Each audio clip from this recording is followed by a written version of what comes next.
Hello दोस्तों, कैसे हो। आज हम स्टार्ट करने जा रहे हैं हमारा वेक्टर्स का मल्टीप्लिकेशन। तो एक बार जल्दी से हम वापस रिवाइज कर लेते हैं कि हमने क्या क्या पढ़ा। सबसे पहले हमने वेक्टर्स के बारे में जाना कि स्केलर क्वांटिटी और वेक्टर क्वांटिटी क्या होती है। उसके बाद हमने देखा कि वेक्टर्स जो होते हैं उनकी सबसे खास बात दो होती है कि एक तो उनके पास डायरेक्शन होती है, सेकंड उन्हें ऐड सब्ट्रैक्ट मल्टीप्लाई डिवाइड हम जैसा बचपन से पढ़ते आ रहे हैं उन तरीकों से नहीं कर सकते हैं, अरिथमेटिक मेथड से नहीं कर सकते। उनके लिए हमने अलग मेथड निकाले।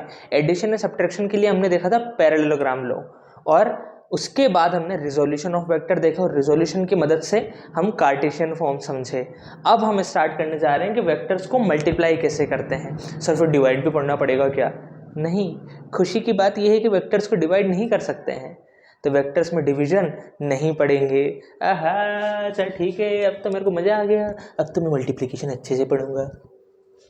अब देखो, वेक्टर्स के केस में मल्टीप्लिकेशन कितने तरीके से हो सकता है। पहला तरीका तो ये है कि हम किसी स्केलर को मल्टीप्लाई कर दें किसी वेक्टर से, किसी स्केलर क्वांटिटी को मल्टीप्लाई कर दें वेक्टर से। ठीक है, तो इस केस में क्या होगा, जैसे मैं एक एग्जांपल दूं तुम्हें कि example A vector is equal to 3i cap plus 2j cap plus 5k cap. ठीक है, अब मैंने किसी स्केलर क्या है, स्केलर एक मैग्नीट्यूड नंबर है। स्केलर मतलब तो बस एक नंबर, एक वैल्यू।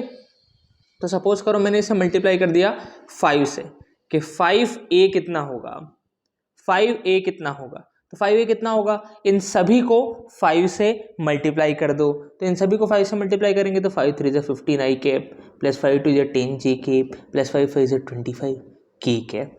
तो इन केस अगर हमें स्केलर इनटू वेक्टर करना है तो स्केलर वैल्यू को सारी वैल्यूज के साथ मल्टीप्लाई कर लो। ये हो गया स्केलर इनटू वेक्टर, पहले तरीके का मल्टीप्लिकेशन। ठीक है, अगर किसी भी वेक्टर को स्केलर से मल्टीप्लाई करेंगे तो फिर वो सारे के सारे उसके जो कंपोनेंट है वो उस स्केलर से मल्टीप्लाई हो जाएंगे। समझ में आई बात? अब एक और एग्जांपल ले लेता हूँ। एग्जांपल है vector b is equal to 2i cap minus j cap plus k cap. तुम मुझे बताओ -3b वेक्टर कितना होगा। -3b वेक्टर, तो सर -3 से मल्टीप्लाई कर देते हैं, ये हो जाएगा -6i cap, minus minus plus हो गया तो 3j cap plus minus minus -3k cap. तो ये हो गया वेक्टर का स्केलर से मल्टीप्लिकेशन। समझ में आई बात? ठीक है, नोट कर लो, नोट कर लो। 1 2 3 हो गया। अरे सर अभी नहीं हुआ था मेरा, तो मैंने कहा था ना पोस्ट करके नोट करे करो। है, हम तो ये सोचे कि पोस्ट करने का मौका नहीं मिले, जल्दी से नोट कर लो ताकि मेरा टाइम बच जाए। इतने टाइम का क्या करेगा रे। सेकंड तरीका होता है वेक्टर को ही वेक्टर से मल्टीप्लाई कर रहे हैं, वेक्टर को ही वेक्टर से मल्टीप्लाई कर रहे हैं। पहला तरीका तो क्या था, किसी एक स्केलर क्वांटिटी को वेक्टर क्वांटिटी से मल्टीप्लाई कर रहे थे, तो उसमें तो डायरेक्ट मल्टीप्लाई कर दो। और अगर हमें एक वेक्टर को दूसरे वेक्टर के साथ मल्टीप्लाई करना है तो उसके दो तरीके होते हैं। इसके दो तरीके हैं। पहला कहलाता है डॉट प्रोडक्ट। क्या कहलाता है? Dot product. और दूसरा कहलाता है क्रॉस प्रोडक्ट। अरे पर सर इसका नाम डॉट क्यों रखा गया? इसका नाम डॉट क्योंकि इसको हम डॉट से दिखाते हैं, उसका क्रॉस क्योंकि उसको हम क्रॉस से दिखाते हैं। तो कैसे दिखाएंगे? जब भी डॉट प्रोडक्ट करना है तो ऐसे ए डॉट बी ऐसे दिखाएंगे, और जब क्रॉस प्रोडक्ट करना है तो ए क्रॉस बी ऐसे दिखाएंगे। समझ में आई बात? ठीक है, पहली बात तो ये है। सर बट डॉट क्रॉस का अंतर है क्या? नहीं, अगर हमें वेक्टर इनटू वेक्टर, दो वेक्टर क्वांटिटीज को मल्टीप्लाई करके एक स्केलर क्वांटिटी चाहिए तो हम उनका डॉट प्रोडक्ट कराएंगे। दो वेक्टर्स का अगर हम डॉट प्रोडक्ट कराते हैं तो हमें आंसर एक स्केलर क्वांटिटी मिलता है। Very important, very important. ठीक है, दो वेक्टर्स का अगर हम डॉट प्रोडक्ट कराएंगे और स्केलर क्वांटिटी चाहिए मिल जाएगी। ठीक है, दो वेक्टर्स को मल्टीप्लाई करके अगर हमें स्केलर क्वांटिटी चाहिए तो हम यूज करेंगे डॉट प्रोडक्ट, और दो वेक्टर्स को मल्टीप्लाई करके मुझे जो आंसर आ रहा है वो भी वेक्टर चाहिए तो हम करेंगे क्रॉस प्रोडक्ट। क्लियर बात? ठीक है ना। तो वेक्टर इनटू वेक्टर, आंसर जब वेक्टर मिले तो हम करेंगे क्रॉस प्रोडक्ट। और जब हमें स्केलर चाहिए तो हम करेंगे डॉट प्रोडक्ट। इसीलिए डॉट प्रोडक्ट का दूसरा नाम होता है स्केलर प्रोडक्ट। क्या नाम होता है रे? Scalar product. क्यों? क्योंकि जो इसमें प्रोडक्ट है वो अपना स्केलर आएगा, ठीक है, जो अपना लास्ट आंसर आएगा वो स्केलर आएगा, तो स्केलर प्रोडक्ट। और यहाँ पे इसको हम कहते हैं वेक्टर प्रोडक्ट। तो अभी तक जो बातें देखी उसे जल्दी से दिमाग में घुमाते हैं। सर 3 तरीके का मल्टीप्लिकेशन हो सकता है, एक तो स्केलर को वेक्टर के साथ मल्टीप्लाई कर दो, एक वेक्टर को ही वेक्टर के साथ मल्टीप्लाई कर दो। तो स्केलर को तो डायरेक्ट मल्टीप्लाई कर देंगे सारे के सारे कंपोनेंट्स को, और अगर वेक्टर को मल्टीप्लाई करना है तो 2 तरीके हैं। क्या क्या सर? एक तो अगर दोनों वेक्टर्स को मल्टीप्लाई करके आपको आंसर स्केलर चाहिए, यानी कि 2 वेक्टर्स को मल्टीप्लाई करूंगा तो आंसर आएगा स्केलर। ऐसे केस में हम कराएंगे डॉट प्रोडक्ट। डॉट प्रोडक्ट ऐसा तरीका होता है जिससे कि आंसर क्या आ जाता है? स्केलर, वेक्टर नहीं आता है। और अगर हमें आंसर वेक्टर चाहिए, आंसर भी वेक्टर चाहिए, तो हम कराएंगे क्रॉस प्रोडक्ट। यही डिफरेंस है। आज हम देखेंगे डॉट प्रोडक्ट के बारे में। ओके, तो चलो नोट कर लो, नोट कर लो भाई।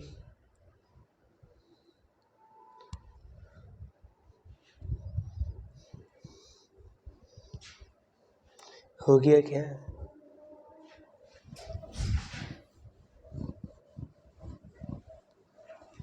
ये मौसम की बारिश, ये बारिश की बूंदे। सर गाना तो याद नहीं रहता, हम ही क्या पढ़ाओगे आप?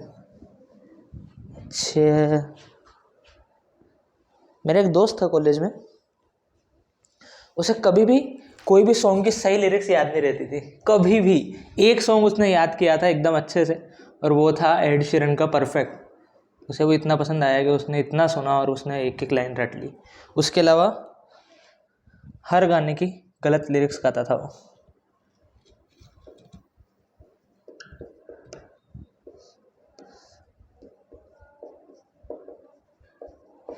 चलो हेडिंग डाल लेंगे स्केलर या डॉट प्रोडक्ट।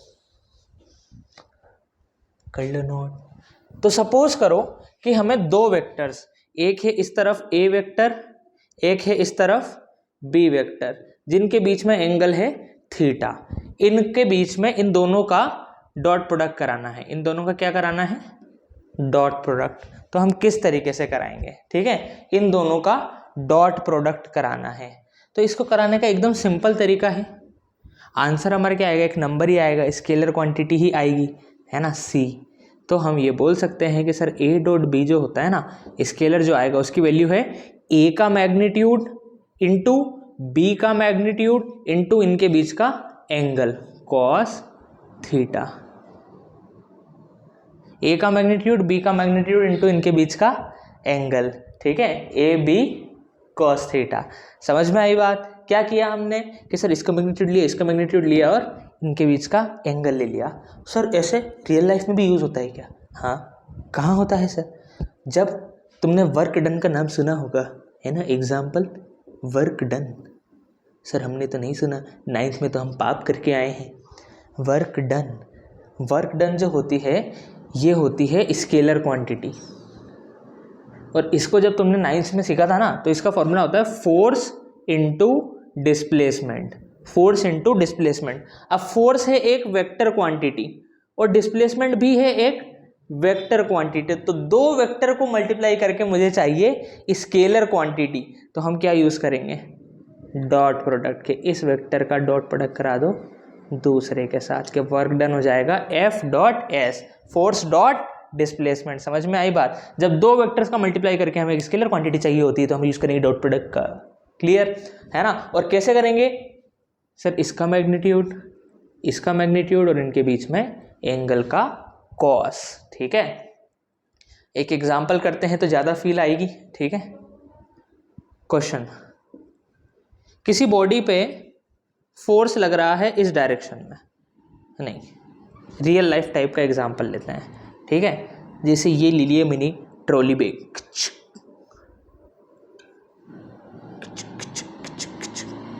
ये हम ट्रॉली बैग ले जा रहे हैं। ठीक है, ये इसके नीचे नीचे टायर है। तो तुम तो इस पे फोर्स लगा रहे हो इस तरफ 10 न्यूटन का, लेकिन ये क्या ऊपर उड़ जाएगा? हम जब ट्रॉली बैग पे फोर्स इधर लगाते हैं तो क्या वो ऊपर उड़ जाएगा? नहीं, वो आगे बढ़ेगा। और वो आगे बढ़ा 5 मीटर से, 5 मीटर से वो आगे बढ़ गया, उसका डिस्प्लेसमेंट कितना हुआ 5 मीटर का, और इन दोनों के बीच में एंगल तुम्हें दे रखा है थीटा इज इक्वल टू 37। तो मुझे बताओ कि कैलकुलेट वर्क डन, कितना होगा वर्क। तुम्हें फोर्स दे रखा है, डिस्प्लेसमेंट दे रखा है, दोनों के बीच में एंगल दे रखा है, तो वर्क डन कितना होगा जल्दी बताओ, वीडियो पॉज करके ट्राई करो।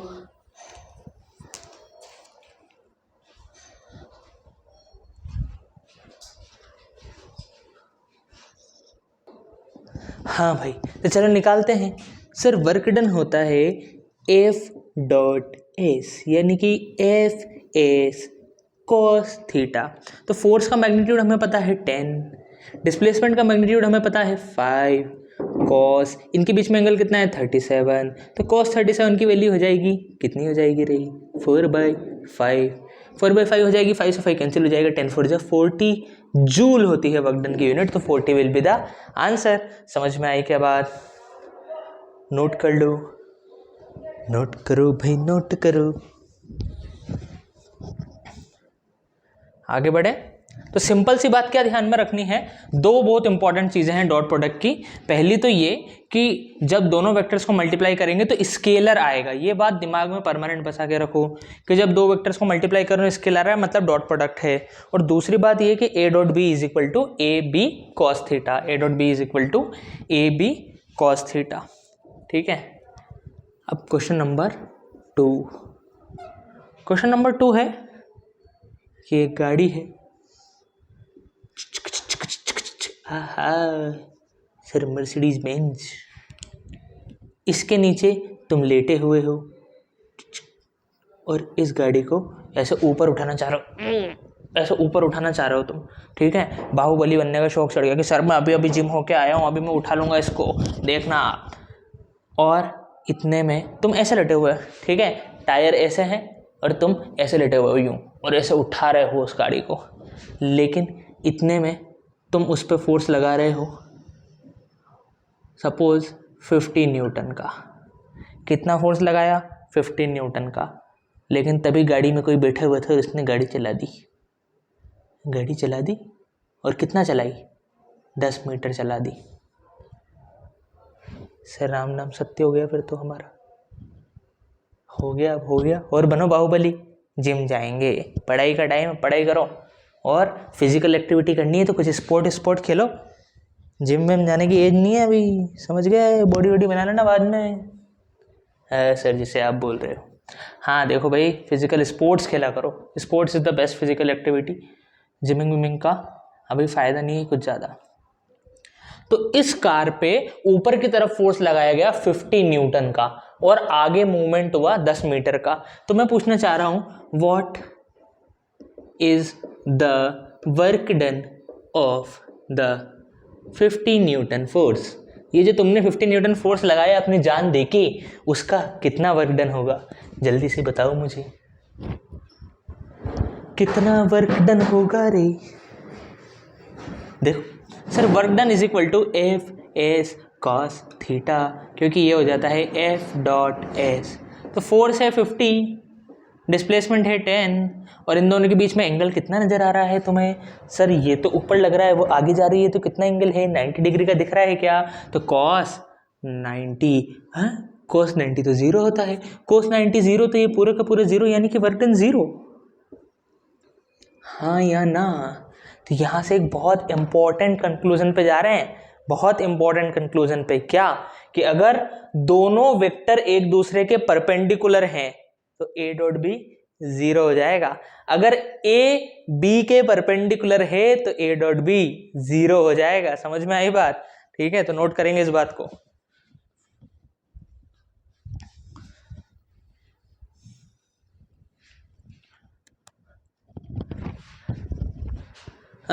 नोट डाल के लिखो, if A is perpendicular to B, अगर दोनों के बीच में एंगल कितना है 90 डिग्री, यानी कि थीटा कितना है 90 degree, then A dot B is equal to zero. बात समझ में आई? ठीक है, अगर दोनों वेक्टर परपेंडिकुलर है एक दूसरे के तो फिर ए डॉट बी जीरो आएगा। और इसका उल्टा भी ट्रू है।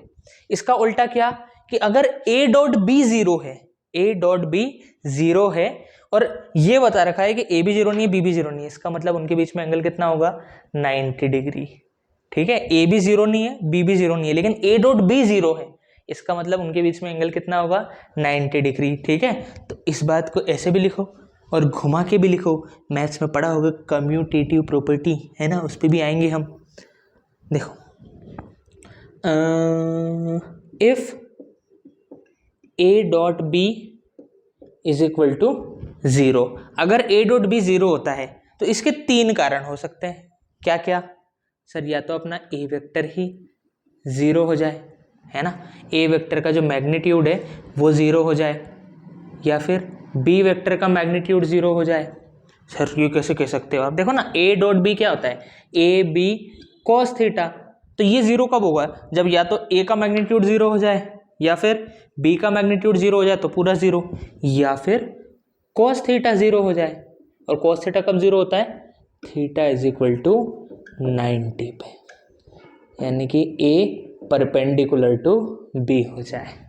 तो ये बात ध्यान रखना कि अगर ए डॉट बी जीरो है और ये दोनों जीरो नहीं है, इसका मतलब ये ए और बी एक दूसरे के परपेंडिकुलर हैं। क्लियर है बात? तो नोट कर लो इन दोनों बातों को भी।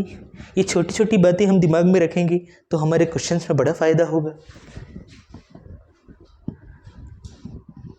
कुछ बच्चे सोच रहे हैं सर ये तो मुझे याद रह जाएगी तो बहुत अच्छी बात है। अब बात करते हैं कम्यूटेटिव प्रॉपर्टी की।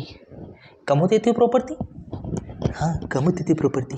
सर ये तो आज पहली बार नाम सुना है। नहीं रे, तुमने सेट्स में भी इनका नाम सुना है, और बायो वाले बच्चे बोल रहे हैं कि सर हमने तो पढ़ा नहीं सेट्स। तो बायो वाले बच्चों ने भी अपनी ज़िंदगी में कम्यूटेटिव प्रॉपर्टी को देखा होगा। सर कहाँ? कम्यूटेटिव प्रॉपर्टी का मतलब होता है कि जो भी हम ऑपरेशन कर रहे हैं, ठीक है, जैसे सपोज 2 और 3 पे कर रहे हैं, 2 + 3, आंसर क्या आया? सर 5। अब इनको उल्टा कर दो, 2 की जगह 3, 3 की जगह 2, आंसर क्या आया? 5। यानी कि मैं बोल सकता हूँ 2 + 3 = 3 + 2। अगर ऐसा होता है तो हम बोलते हैं yes addition is commutative, addition is commutative. Clear? अच्छा तो तुम मुझे बताओ सब्ट्रैक्शन कम्यूटेटिव होता है क्या? देखो 2 - 3 = -1। अब 2 की जगह 3, 3 की जगह 2, सर 1। सर ये तो इक्वल नहीं है, इसका मतलब सब्ट्रैक्शन इज नॉट कम्यूटेटिव। तो अब हमारा सवाल, क्या डॉट प्रोडक्ट कम्यूटेटिव है? क्या डॉट प्रोडक्ट कम्यूटेटिव है? चलो देखते हैं। तो समझ में तो आया ना तुम्हें कम्यूटेटिव का मतलब? देखो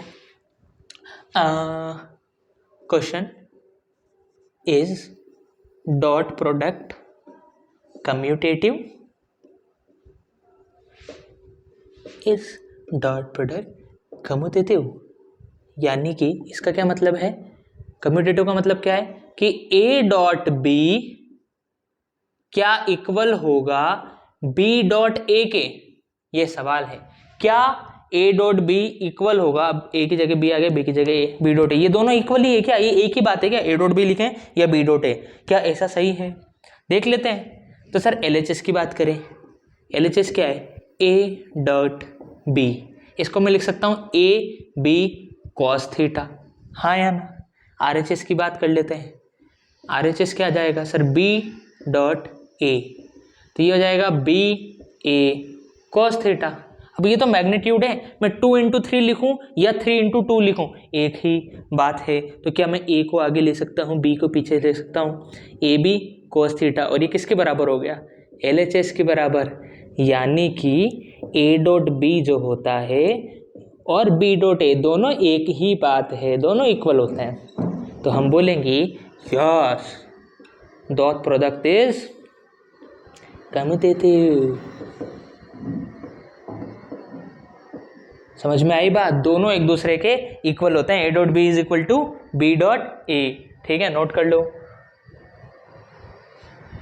नोट कर लो। दो इंपॉर्टेंट प्रॉपर्टी पढ़ी अभी हमने डॉट प्रोडक्ट की। पहली तो ये कि सर अगर दो वेक्टर एक दूसरे के परपेंडिकुलर हो जाएंगे तो डॉट प्रोडक्ट जीरो हो जाएगा, और दूसरा ये कि डॉट प्रोडक्ट कम्यूटेटिव होता है, हम ए डॉट बी कराएं या बी डॉट ए कराएं, आंसर तो एक ही आना है। चलो आगे बढ़ते हैं और बात करते हैं, सर अगर वेक्टर हमें कार्टेशियन फॉर्म में दिया हो, dot product in Cartesian form, Cartesian form, अगर कार्टेशियन फॉर्म में हमें वेक्टर दिया हो तो फिर हम क्या करेंगे? तो देखो मुझे बताओ कि अगर मैं I cap dot I cap कराऊंगा तो आंसर कितना आएगा? I cap dot I cap, sir बड़ा अजीब लग रहा है, डर लग रहा है सर, हार्ट बीट बढ़ रही है, कोशिश करो, ठीक है कोशिश करो, देखें क्या आता है, सोचो थोड़ा दिमाग लगाओ तो मैं आ जाएगा, बिल्कुल आ जाएगा, बिल्कुल आ जाएगा, कोशिश करो दिमाग लगाओ, आंसर बताओ। सर ये क्या है? यह है ए डॉट बी, तो वो क्या होता है? ए बी कॉस थीटा, यानी कि ए का मैग्नीट्यूड, आई कैप क्या है? यूनिट वेक्टर, इसका मैग्नीट्यूड कितना है? 1 इंटू बी, बी भी क्या है? आई कैप, तो इसका भी मैग्नीट्यूड 1 इंटू इनके बीच का एंगल, तो आई कैप की इस तरफ, आई कैप भी इस तरफ, तो दोनों के बीच में एंगल 0 डिग्री, तो कॉस 0, तो कितना आ जाएगा रे?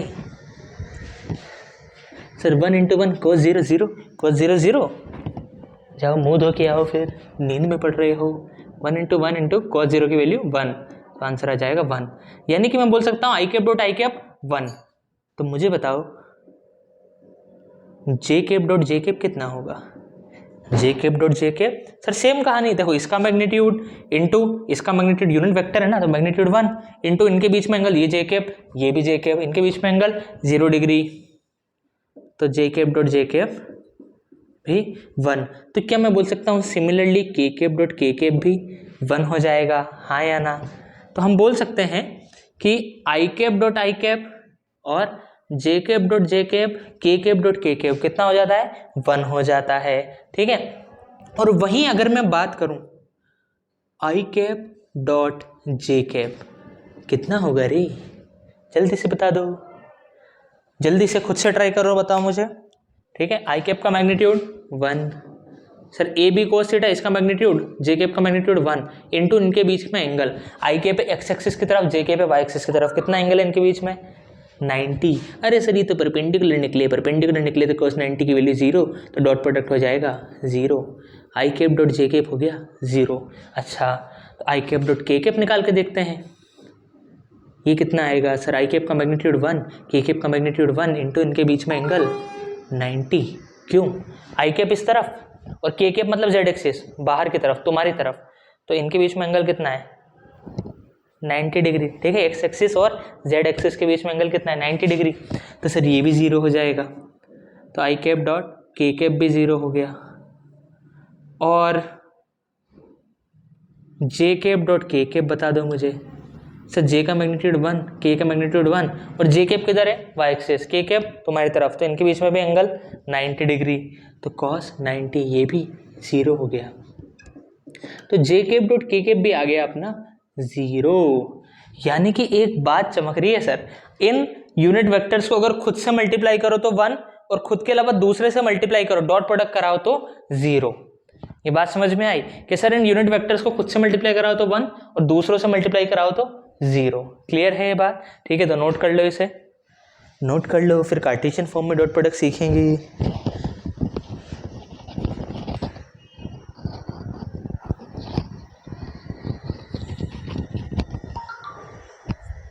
नोट कर लो।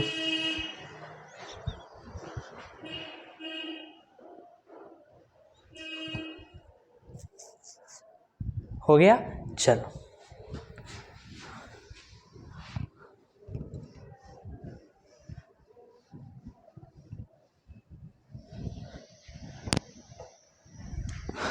अब दो वेक्टर दे रखे हो, अगर तुम्हें ए वेक्टर दे रखा है ए x I cap plus A Y J cap plus A Z के कैप, और बी वेक्टर दे रखा है बी एक्स आई कैप प्लस बी वाई जे कैप प्लस बी जेड के कैप।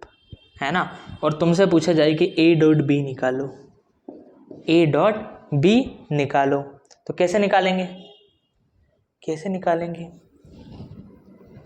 जल्दी से बता दो मुझे।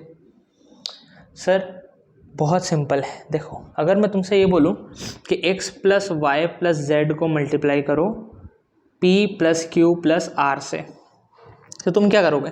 सर सबसे पहले x लूँगा, x को मल्टीप्लाई करूँगा p से, फिर x को मल्टीप्लाई करूँगा q से, फिर x को मल्टीप्लाई करूँगा r से, उसके बाद y को मल्टीप्लाई करूँगा p से, y को मल्टीप्लाई करूँगा q से, y को मल्टीप्लाई करूँगा r से, हाँ या ना। यही कहानी यहाँ पे भी करनी है, उसके बाद z को भी करेंगे, तो सेम कहानी फिर एक बार, ए x I cap plus A Y J cap plus A Z के कैप को डॉट प्रोडक्ट कराएंगे हम, बी एक्स आई कैप प्लस बी वाई जे कैप प्लस बी जेड के कैप।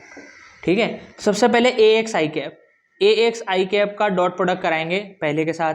ठीक है, ए एक्स आई कैप का डॉट प्रोडक्ट कराया पहले के साथ, तो क्या आएगा, ए एक्स आई कैप डॉट बी एक्स आई कैप प्लस फिर ए एक्स आई कैप का इसके साथ डॉट प्रोडक्ट कराया, तो ए एक्स आई कैप डॉट बी वाई जे कैप, फिर ए एक्स आई कैप का तीसरे के साथ कराया, तो ए एक्स आई कैप डॉट बी जेड के कैप, फिर प्लस अब ए वाई का तीनों के साथ कराएंगे, तो ए वाई आई कैप डॉट बी एक्स आई कैप, फिर ए वाई का दूसरे के साथ कराया, तो ए वाई जे कैप डॉट बी वाई जे कैप, फिर ए वाई के कैप, गलत कर दिया क्या मैंने, ए वाई जे कैप, ए वाई यहाँ भी जे कैप आएगा ना, ए वाई के साथ तो जे कैप है, और यहाँ भी ए वाई जे कैप डॉट बी जेड के कैप, फिर प्लस अब ए जेड के कैप को तीनों के साथ मल्टीप्लाई करेंगे, तो ए जेड के cap dot B x I cap plus A Z के कैप डॉट बी वाई जे कैप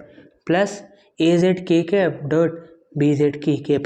सर इतना करना पड़ेगा क्या, नहीं, बस पहली और आखिरी बार कर रहे हो, बस तुम्हें बता रहा हूँ कि जो आंसर आ रहा है वो कैसे आ रहा है। ठीक है, तो देखो इज इक्वल टू, अब सॉल्व करते हैं, तो sir A x I cap dot A x I cap, तो इसका मैग्नीट्यूड ए एक्स, इसका मैग्नीट्यूड, और आई कैप डॉट आई कैप कितना हो जाता है, 1 हो जाता है। अभी देखा आई कैप डॉट आई कैप 1 हो जाएगा, तो ये तो हो गया ए एक्स बी एक्स।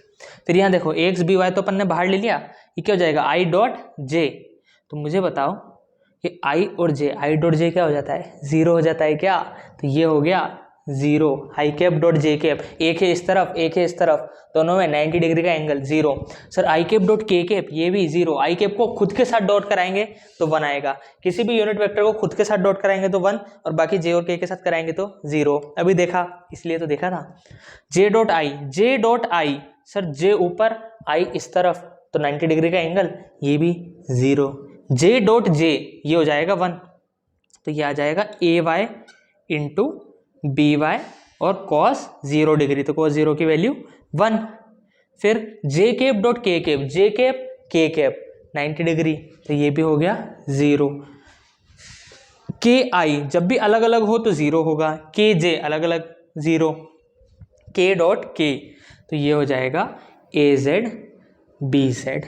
यानी कि बहुत सिंपल, अब तुम्हें इसे ही याद रखना है कि ए डॉट बी क्या हो जाता है, ए एक्स बी एक्स, दोनों के आई कैप वालों को मल्टीप्लाई करो, प्लस दोनों के वाई कैप वालों को मल्टीप्लाई करो, प्लस दोनों के जेड कैप वालों को, के कैप वालों को मल्टीप्लाई करो, दोनों के आई कैप वालों को, दोनों के जे कैप वालों को, दोनों के के कैप वालों को। अब एक गलती जो परमानेंटली स्टूडेंट्स इसमें करते हैं वो ये है कि वो क्या करते हैं, A X B X multiply करा, फिर यहाँ पे आई कैप लगा दिया, A Y B Y multiply करा, यहाँ पे I cap, A Z B Z multiply करा, यहाँ पे के कैप।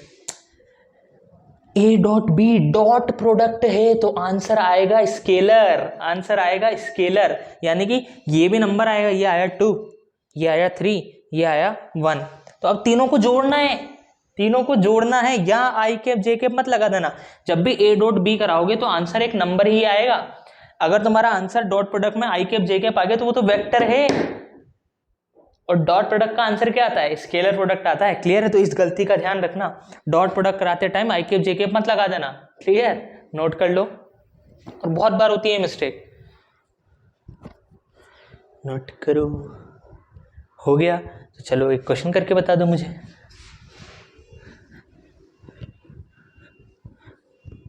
हाँ भाई, हमने ये देखा कि ए डॉट बी सीधे सीधे क्या हो जाएगा, आई कैप वालों को करो ना, A X B X A Y B Y plus A Z B Z, है ना। अब देखो मैं तुम्हें देता हूँ question, A vector is equal to 2i cap plus 3j cap plus k cap, B vector is equal to i cap plus 2j cap plus 3k cap, find A dot B. चलो निकालो जल्दी से, कैसे निकालना है देखो, video pause करके खुद से निकालो, वीडियो पॉज करके खुद से निकालो। और देखो अब सर यहाँ कुछ भी नहीं है तो यहाँ है 1, यहाँ कुछ भी नहीं है तो यहाँ है 1। अब देखो आई कैप वालों को मल्टीप्लाई करो तो 2 × 1, आई कैप जे कैप तो लगाना ही नहीं है डॉट प्रोडक्ट में, प्लस जे कैप वालों को 3 × 2 प्लस 1 × 3, आई कैप जे कैप लगाना ही नहीं है डॉट प्रोडक्ट में, तो ये हो गया 2 + 6 + 3, यानी कि 6 + 2 8 और 3 11 विल बी द आंसर। समझ में आई बात, ठीक है, ओके। तो आगे आ जाते हैं, ये हो गया। अब आते हैं हम, एक क्वेश्चन और कर लो, इसे नोट कर लो, फिर एक आखिरी क्वेश्चन आज का, उसके बाद डॉट प्रोडक्ट ख़त्म नहीं, और भी बातें हैं जो कि हम अगली क्लास में कवर करेंगे, और भी कुछ बातें हैं खास जहाँ से और अच्छे क्वेश्चन बनते हैं डॉट प्रोडक्ट्स में, वो हम नेक्स्ट क्लास में कवर करेंगे। -2i cap -2j cap plus 2k cap, B vector है i cap plus 2j cap plus 3k cap, नहीं तो माइनस, यहाँ माइनस ले लो, -2j कैप -3k कैप, ठीक है। इनका डॉट प्रोडक्ट कराओ भाई। Sir A dot B is equal to, इन दोनों का मैग्नीट्यूड कुछ भी नहीं है तो 1, ठीक है, तो -2 × 1 प्लस -2 × -2, इन दोनों का मैग्नीट्यूड प्लस 2 × -3, तो कितना हो जाएगा सर, -2 × 1 -2, माइनस माइनस प्लस, तो ये हो गया +4, -6 प्लस माइनस माइनस, तो ये हो गया -8 + 4, यानी कि -4 will be the answer. Clear. चलो भाई क्वेश्चन तुम होमवर्क में करके आना। ए वेक्टर तुम्हें दे रखा है, अच्छा देखो, एक कभी कभी सस्ती एग्जाम्स में वो तुम्हें बेवकूफ़ बनाने के लिए क्या करते हैं, यहाँ के कैप दे देंगे, यहाँ जे कैप दे देंगे। सबसे पहले ये करना है कि आई जे के की फॉर्म में उसे अरेंज कर लेना। जैसे एक एग्जांपल दे देता हूँ, ए वेक्टर तुम्हें दे देंगे 2i cap plus 4k cap plus 2j cap, तो हम क्या गलती करते हैं, फिर बी दे देंगे i cap plus 2j cap plus 3k cap, तो हम क्या गलती करते हैं, इन दोनों को मल्टीप्लाई कर देते हैं, जबकि यहाँ तो k कैप है। तो एक बार नज़र डाल लो, उल्टा सीधा करके तो नहीं दे रखा है, नहीं दे रखा है, अगर दे रखा है तो इसे सीधा कर लो, इसे सीधा कर लो कि ये हो गया 2j cap plus 4k cap. समझ में आई बात, ठीक है। तो ये थोड़ा कॉमन सेंस वाली बात है। उसके बाद दूसरी चीज़, ये क्वेश्चन होमवर्क में करके लाना, -i cap plus k cap, और बी वेक्टर है 2i cap plus 3j cap minus k cap, ठीक है। अब देखो यहाँ पे j कैप नहीं दे रखा है, यहाँ पे j कैप नहीं दे रखा है, इसका मतलब उसका मैग्नीट्यूड क्या है, 0 है। तो चाहो तो इस वेक्टर को इस फॉर्म में लिख सकते हैं, -i cap plus 0j cap plus 1k cap. समझ में आई बात। जब कोई भी एक यूनिट वेक्टर नहीं दिया हो तो फिर उसका मैग्नीट्यूड क्या ले लोगे, 0। फिर सॉल्व करना और आंसर मुझे कमेंट में बताना। ओके, अभी और बहुत कुछ बाकी है डॉट प्रोडक्ट में, जो कि हम नेक्स्ट वीडियो में कवर करेंगे। तब तक के लिए बाय बाय।